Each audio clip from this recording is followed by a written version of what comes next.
Bom dia, boa tarde, boa noite, pessoinhas. Tudo bem com vocês? Bom, na aulinha hoje de Sociologia falaremos sobre partidos políticos e eleições. Um dos primeiros sociólogos a definir o que é um partido político foi o irlandês Edmund Burke, onde ele cita que é um grupo de indivíduos em comum acordo promovendo ações conjuntas voltadas para, foco aqui, o interesse nacional. Contemporaneamente, nós temos o sociólogo Max Weber, já muito conhecido da gente, falando que, na verdade, os partidos políticos são uma associação que visa a um fim deliberado, seja ele objetivo, com a realização de um plano, com intuitos materiais ou ideais, seja ele pessoal, isso é, destinado à obtenção de benefícios, poder e, consequentemente, glória para seus chefes e sequazes, ou então voltados para todos esses objetivos conjuntamente. Qual é o foco nessa segunda definição? Para Weber, os partidos políticos só são formados praticamente para a obtenção de poder, para alcançar o poder. Lembrando da aula lá de estados e governos, lembramos que qual é o foco do governo? O uso do poder. Se o governo é aquilo que usa o poder, então forma-se partidos políticos para alcançar o governo. Esse é o foco principal, segundo Max Weber, da formação de partidos políticos. Falando um pouquinho agora sobre sistemas eleitorais, eleições, falaremos dos dois principais, são eles, majoritário e proporcional. Os dois ocorrem aqui no Brasil. Em que situações? O majoritário é a computação simples de votos, ou seja, a maioria vence. Exemplo, pensado para cargos referentes ao executivo, presidente, governador, prefeito. Lembrando das últimas eleições, por exemplo, de 2018, nós tivemos dois candidatos num segundo turno, em que o mais votado ganhou as eleições, se tornou presidente. Já o sistema eleitoral proporcional, as cadeiras parlamentares ocupadas por cada partido é diretamente determinada pela proporção de votos por eles obtidos, porque assim vai garantir a pluralidade. Mas como assim vai garantir a pluralidade? Bom, no próximo slide eu vou explicar um pouquinho melhor. Esse sistema proporcional foi pensado para cargos referentes ao legislativo, por exemplo, deputados, federal ou estadual, e vereadores. Mas também temos, qual faltando aí? O Senado. O Senado ele é uma exceção. Ele é um cargo legislativo, entretanto, ele é garantido por voto majoritário. Por quê? Porque o cargo do Senado ele é renovado a cada 8 anos. Então, em uma eleição, você vota para um senador. E na outra eleição, depois de 4 anos, você vota para 2 senadores. Aquele primeiro senador que você votou sozinho, ele só vai perder o cargo dele na outra eleição. Então são 8 anos de mandato, correto? Essa é a exceção que nós temos aqui no Brasil.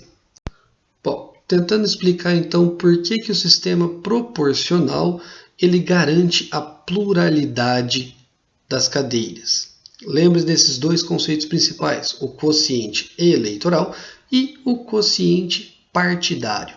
O que é o quociente eleitoral? É uma cota mínima de votos necessária para assumir uma cadeira, enquanto o quociente partidário são quantas cadeiras o partido terá disponível. Exemplo da imagem, o quociente eleitoral são todos os votos válidos divididos pelo número de cadeiras em disputa, enquanto o quociente partidário são números de votos do partido, que o partido recebeu naquela eleição, dividido pelo quociente eleitoral. Vamos pegar o exemplo do deputado estadual Tiririca do ano das eleições de 2010. Em 2010, o Tiririca foi eleito com o maior número de votos, sendo 1.353.820 votos. Quando vocês ouvem alguém falando, porque o deputado recebeu o número X de voto e levou mais 2 deputados do partido dele com ele. O que significa isso? Significa o seguinte: no estado de São Paulo, se você considerar que tivemos aproximadamente 21.320.000 votos válidos no ano de 2010 para o estado, lembrando, deputado estadual, o estado de São Paulo possuía 70 cadeiras no parlamento disponíveis para seus deputados. O número necessário de votos para cada cadeira, e aí nós fazemos o quê? O número de votos válidos, os 21 milhões, dividido pelo número de cadeiras. Se você dividir esses números, daria 304.571. Então, cada cadeira é necessário 300 mil votos para ser elegido como deputado. O Tiririca recebeu 1.353.000 votos. Sendo assim, ele só precisava de 300 mil, ainda sobra 1 milhão de votos. Isso significa que ele pode levar mais 3 deputados com ele, pois seria um excedente, porque o excedente dos votos dele vai para o partido. Então, esses votos excedentes do partido garantem mais cadeiras. Então, os outros deputados mais votados daquele partido do qual ele faz parte pôde colocar outros deputados que não tinham sido tão votados ou não tinham alcançado votos suficientes para ser elegido, por causa desses votos excedentes que o Tiririca teve.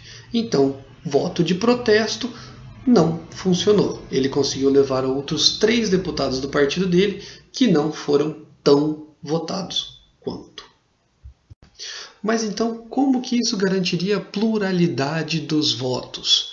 Bom, pensa na seguinte situação. Imagine um partido pequeno cujo todos os deputados ou todos os candidatos do partido não alcançaram os 300 mil votos, nenhum deles.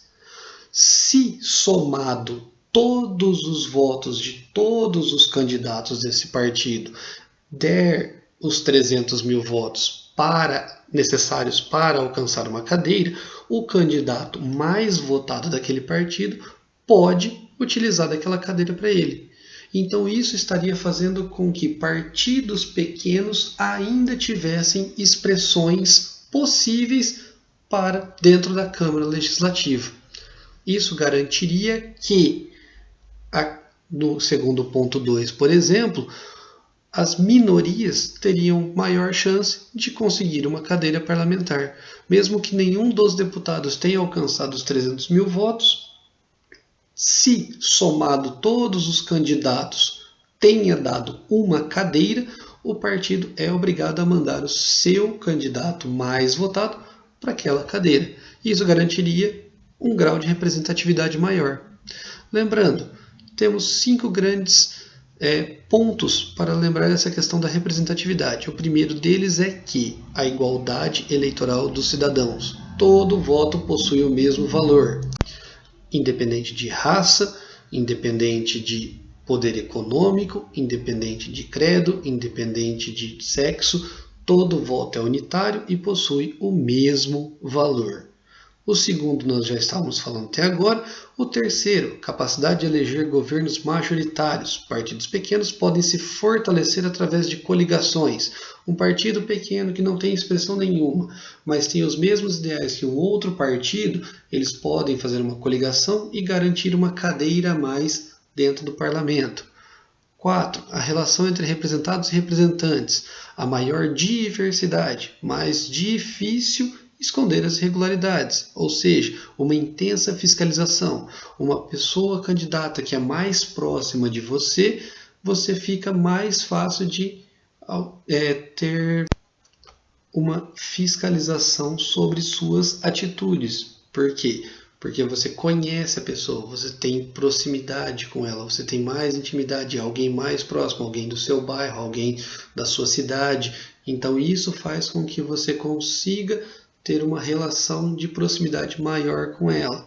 E em quinto lugar, o grau de escolha permitido aos eleitores. você tem liberdade e você tem diversidade política.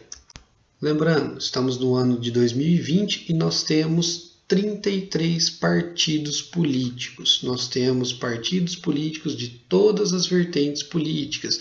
Nós temos partidos mais autoritários, nós temos partidos mais liberais, nós temos partidos mais conservadores, nós temos partidos voltados para uma economia mais estatal, alguns partidos com uma defesa de uma economia mais livre. Nós temos uma diversidade política gigantesca e essa liberdade de escolha garante uma maior representatividade do povo.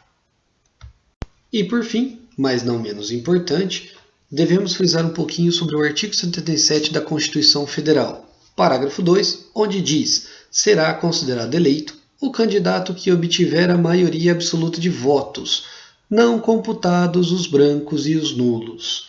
Ou seja, voto branco e nulo não vai para quem está ganhando a eleição, voto branco e nulo não é considerado válido e voto branco e nulo não anula eleição. Correto? Precisava frisar bastante isso, porque ainda hoje existem muitas notícias falsas sobre essa questão do branco e nulo. Ok? Valeu, muito obrigado. Estão todos contratados para a próxima aula. Tchau!